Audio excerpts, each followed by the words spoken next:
Welcome to Fortepianos by Johann August Tischner. In this particular video, I will give you a detailed description of this particular Tischner grand piano.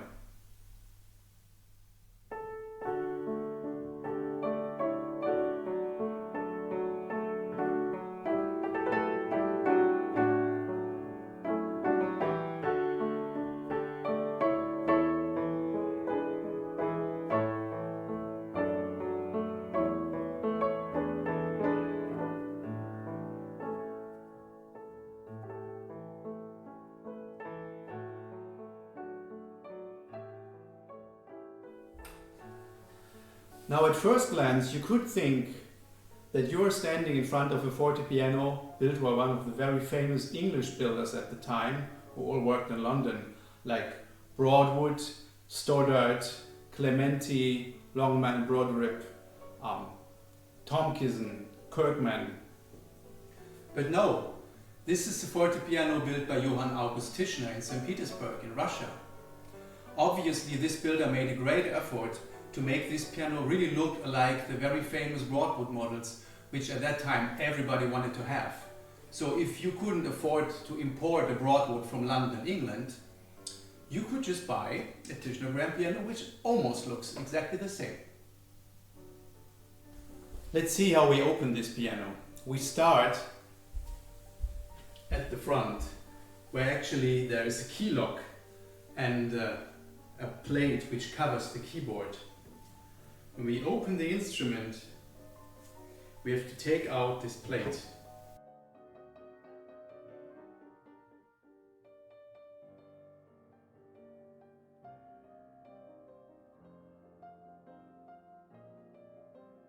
And have to put it aside.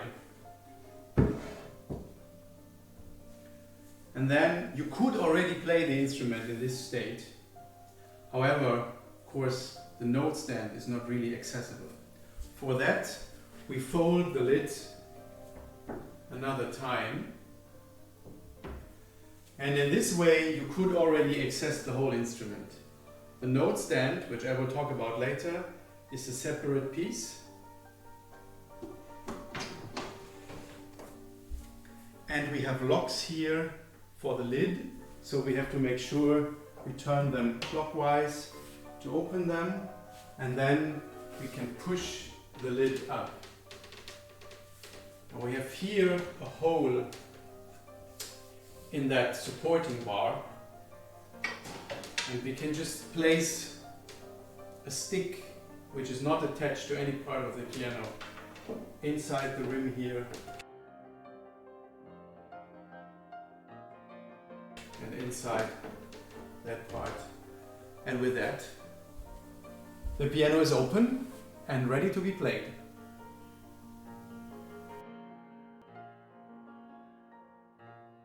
So, I get my measuring gear and let's get started.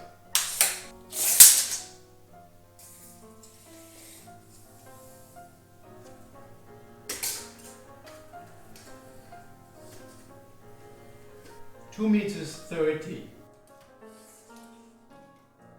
1.13.5 m.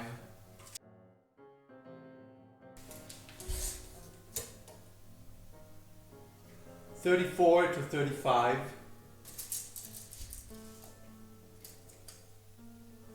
91 to 92. The case of the piano is veneered with mahogany, and it has cassette-like stringings on the sideboards. This creates the effect of a series of outlined panels along the sides of the instrument. The veneer on the bend side is from the same badge but mirrored.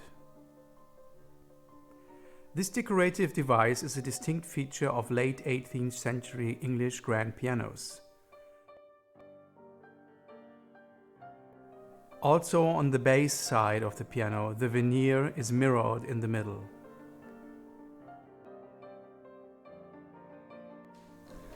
The lid is made from solid mahogany in 3 pieces.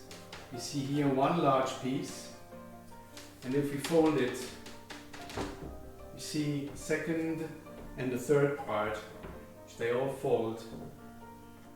The case stands on 4 identical, turned reeded and carved legs. These individual legs have wooden threads and are screwed into two beams mounted to the underside of the piano. At the bottom, they have brass rollers. The Keywell is veneered too. It is mostly made out of rosewood, cross-banded with brighter wood, which is probably boxwood, and with fine lines of darker wood. The entire case is polished with red shellac, which is also called French polish. On the name board, two gilt metal ornaments flank the central oval plaque, which is from porcelain and inscribed A. Tischner, St. Petersburg. The lid can be locked by means of 3 brass hooks. On the outside of these brass hooks we find 3 round gilded knobs on the side walls with floral motif. 2 gilded metal suns are mounted on the leg support beams on the treble side. Those are not found on the bass side of the instrument, and there is no sign that they have been there. Here we see the main dimensions of the piano again. The cheek side is 685 mm wide, and the tailpiece is 332 mm wide.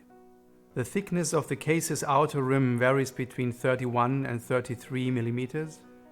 The depth of the keywell is 170 mm, and the width of the hammer gap is 40 mm. The total depth of the rest plank is 310 mm. The bottom of the piano is a triangular frame which is made out of 35 mm thick soft wood. It is screwed and glued to the side walls. It consists of a frame of 3 solid long beams from softwood to provide maximum stability. The longest beam is running under the bend side and cheek from the back end of the piano up to the treble end of the keyboard.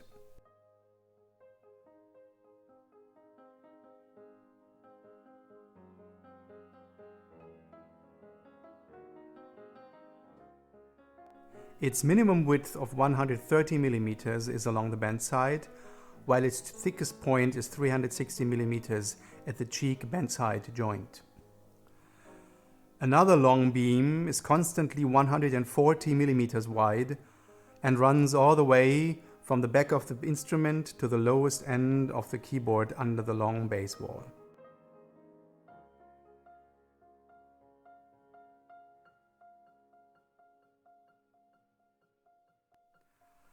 A third beam is running below the keyboard and is 150 mm wide throughout.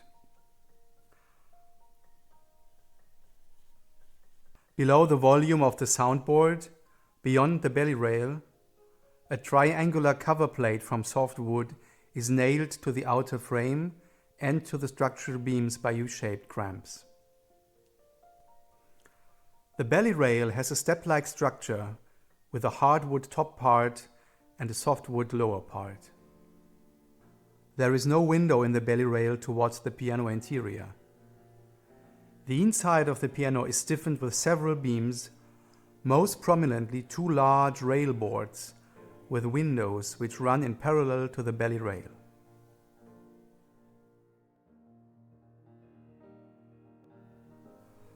The space between the rest plank and the soundboard, through which the hammers rise to strike the strings, is an inherently weak point in any early grand piano. To compensate for the string tension, 5 iron braces in form of arcs with 68 mm width are mounted across that hammer gap. The gap spaces affix to the top of the rest plank, to the front side of the belly rail, and also to the underside of the rest plank. These spaces prevent that the string tension can compress the space between the soundboard and the belly rail and the rest plank. Laterally, these gap spaces are positioned between the notes A and B flat in the bass, A sharp and B in the tenor, B and C in the mid-range, A sharp and B in the top, and G sharp in the treble. The tuning pins are still original. They have a rectangular flat head shape, no hole, and a filed thread. All pins have a length of about 52 millimeters, and the diameters vary. In the treble they are a bit thinner, 6.2 millimeters, while in the bass they are thicker with 6.7 millimeters. The instrument is strung trichord throughout, which means every note has 3 individual same strings. When looking from the player's side, the string on the right belongs to the pin towards the player. The strings are individually attached to their hitch pins with helix loops. Most strings are potentially still original, or at least from the 1800s.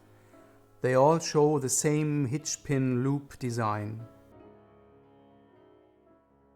The hitch pin rail is a 30 mm wide hardwood piece, which is held to the band side and tailpiece by iron screws in between each note.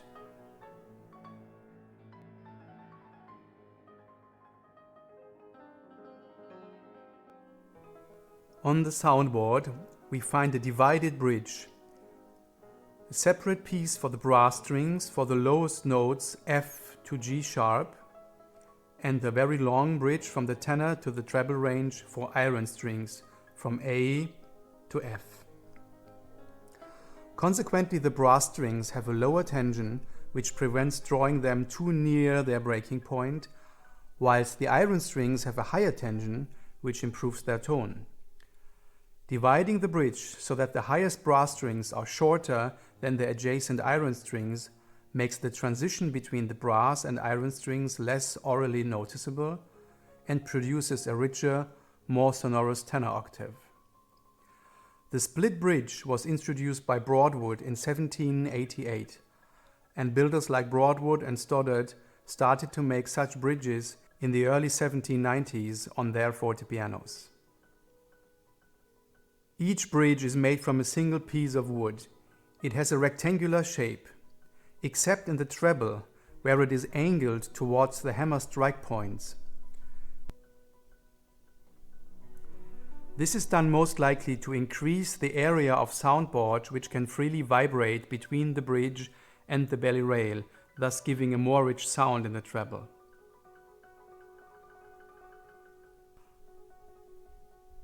All pins for each 3 strings of one note are set perpendicular to that string, so that all strings of one note have equal length and tension. This is different to early Viennese pianos and to harpsichords, where mostly the pins just follow the bridge curve, and thus the 3 strings have slightly different length and tension. The bridge is cut away before the string to allow the string to freely vibrate, and the pins are angled in a way that from the string tension the string is pressed downwards towards the bridge. This ensures a very good coupling of the string vibration into the bridge. The free soundboard area distance between the bridge and the hitch pin rail is 80 mm in the treble, 130 mm in the mid-range, and 100 mm in the tenor. The bass bridge is about 130 to 140 mm from the hitch pin rail. All these measurements are done perpendicular to the hitch pin rail. The bass end of the bridge is cut away above the soundboard level and floating freely for the last 2 notes.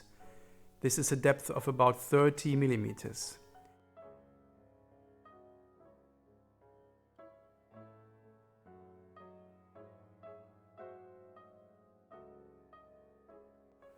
Again, this is done to give the soundboard more freedom to vibrate.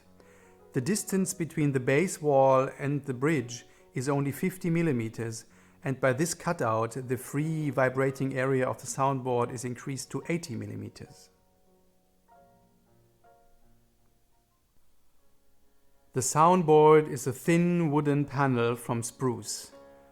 The dimensions are a length of 1 meter 700 millimeters along the base, 1 meter 50 millimeters maximal width at the hammer gap, and 250 millimeters minimum width at the bass end. The thickness of the soundboard can be only measured at the very front at the hammer gap and is about 5 millimeters. The annual growth lines do not run parallel to the base wall of the instruments, but at an angle of roughly 8 degrees. I have also measured the density of the annual growth rings on the soundboard. There is no distinct preference of denser spaced annual growth rings in the treble and coarser wood in the bass. Across the soundboard we find many very dense regions with about 12 to 14 rings per 10 millimeters, but we also find a few areas with as little as 5 lines per 10 millimeters. The 6-octave keyboard from low F to high F has ivory natural keys and ebony accidentals. On the natural keys, the head and tail plates are made from separate pieces of ivory, as it is commonly done. The ivory is 2.6 mm thick and it is less worn on the outer keys. The depth of the natural is 140 mm, the depth of the accidentals 94 mm. The width of the accidentals is 12 mm. 3 octaves measure 49.1 mm and all 6 octaves up to the outer edges 1 meter and 6 millimeters.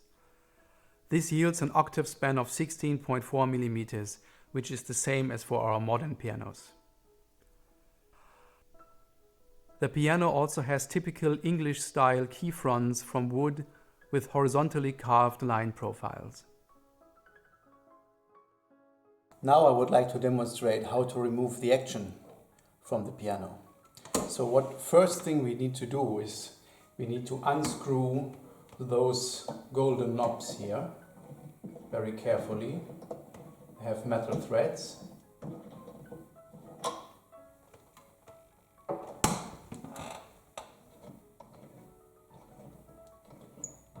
And since it's an old piano, these two threads are slightly different. So we should make sure to not mix up the two buttons. And then the whole name board slides out like this. On the back side of the name board we find an inscription which I read as A. Davainovsky, December 1st, 1911, which is most probably an inscription from somebody who repaired the piano at that date. And now what we have is a view of the action inside the piano.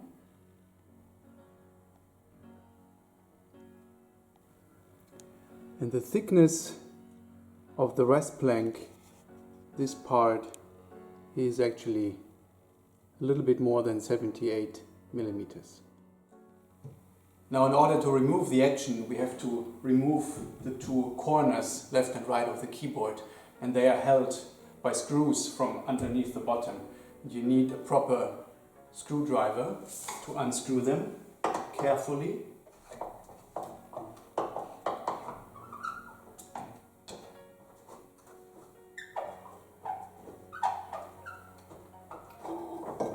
Take them out and make sure you put the screw back so that you don't mix up the screws.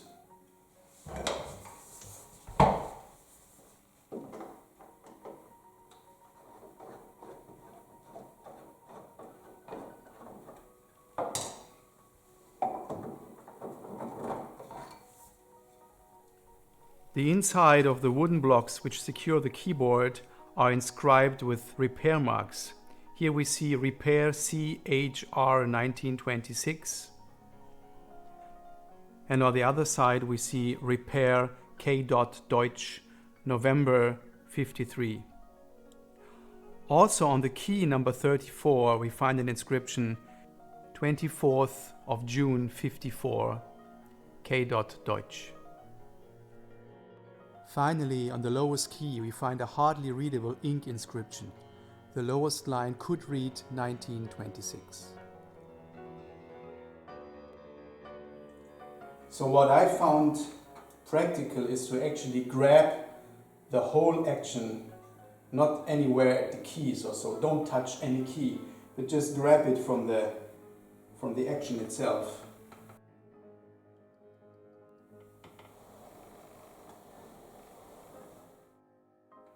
and have a look that you never touch any key.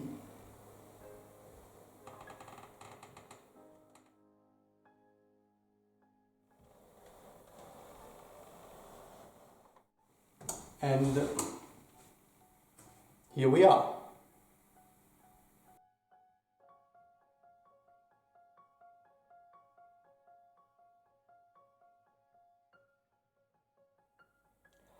So when we look into the part where the action was sitting, we actually see here also nicely that Tischner has put something like a burn mark in.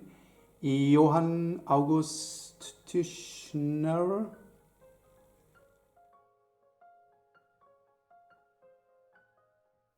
Looking into the Keywell, we see that the belly rail at the back end of the Keywell is made out of two different pieces.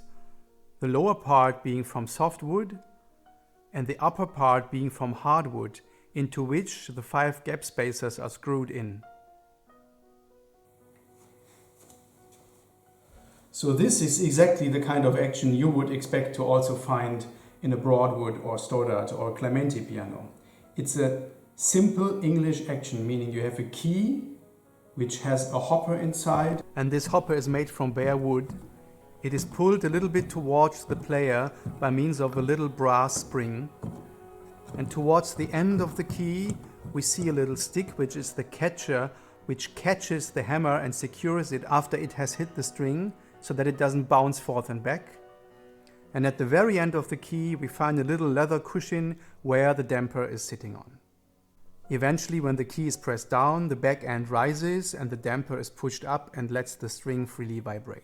And the hopper hits a hammer slightly after that axle here and picks it up, and actually the hopper then escapes from that part of the hammer and lets the hammer free. So it rises all the way to this point, but then it bounces back.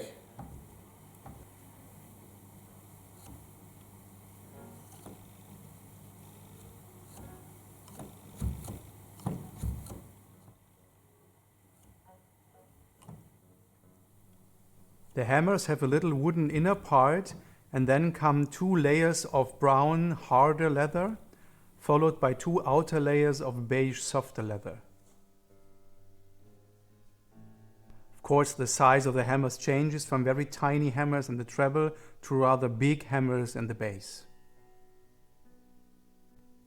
Here we can see that after hitting the key, the hammer bounces back and is secured nicely by the catcher.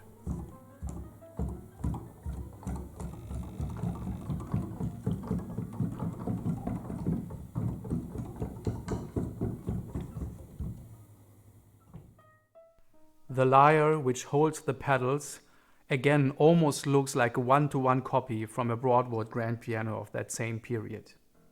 It holds the una corda pedal on the left and the split damper pedal on the right. The pedals and also the whole lyre are made from mahogany. The pedals are 2 armed levers. They are actuating brass rods on the rear side of the lyre, which rest on the rear of the pedal and push up against iron structures mounted to the piano's underside. The left pedal moves a structure which presses the keyboard to the right by means of an iron pin in the middle of the keywell.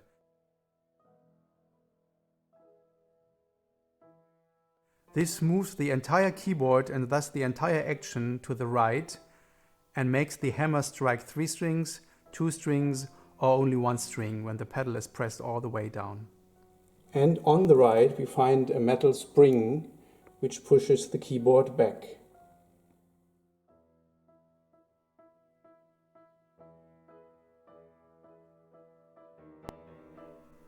Pressing the left or the right of the split damper pedal moves 2 independent brass rods against iron structures under the piano.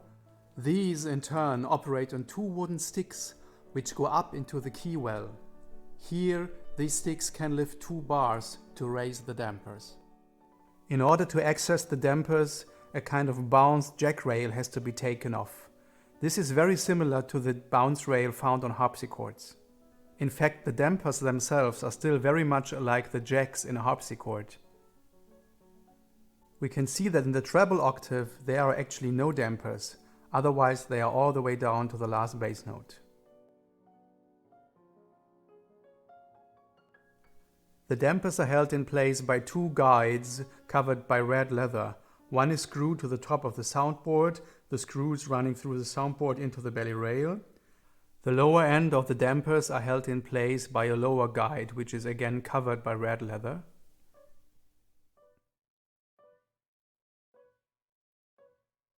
The damper itself has a so-called dog leg at the bottom. The dampers are sitting with their dog leg on a rail, which can be operated by the pedal, therefore lifting all dampers simultaneously. And this bar is of course divided into the upper dampers and the lower dampers. In the dampers for the lowest notes we find one or even two lead weights in order to push the damper more down by gravity and thus making the damping of the string more efficient. We also find a curved cutout in the damper's middle. After reinserting the damper, it can be shown that this cutout is there to give the hammers more space when they rise, so that they do not collide with the dampers. This way, the gap between the rest plank and the belly rail can be made as small as possible, because hammers and dampers can be brought very closely together.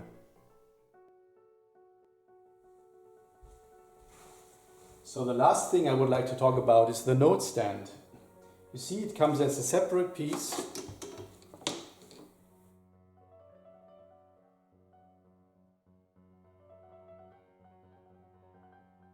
It can slide all the way to the front, giving space to access the tuning pins. And it slides all the way back up to two corners here. We find on the two sides here cassettes which are retractable. And we find here in the middle part the note stand itself, which can be adjusted to several steps. It has a flap down here where you can put your music. It has actually very neat brass pieces here which prevent thicker books from closing by themselves. And it has an adjustment for the height, so you could actually lower your music and bring it a little bit better to the keys, or even further. And with that, you can pick your favorite Beethoven sonata, and you can get some candlelights to illuminate your music.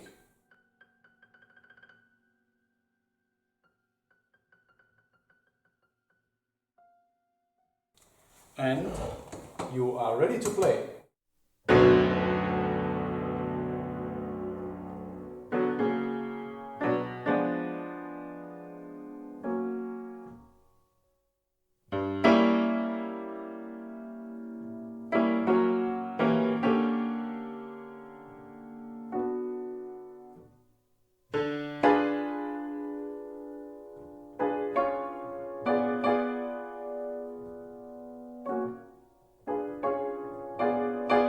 I hope you enjoyed this video. See you next time.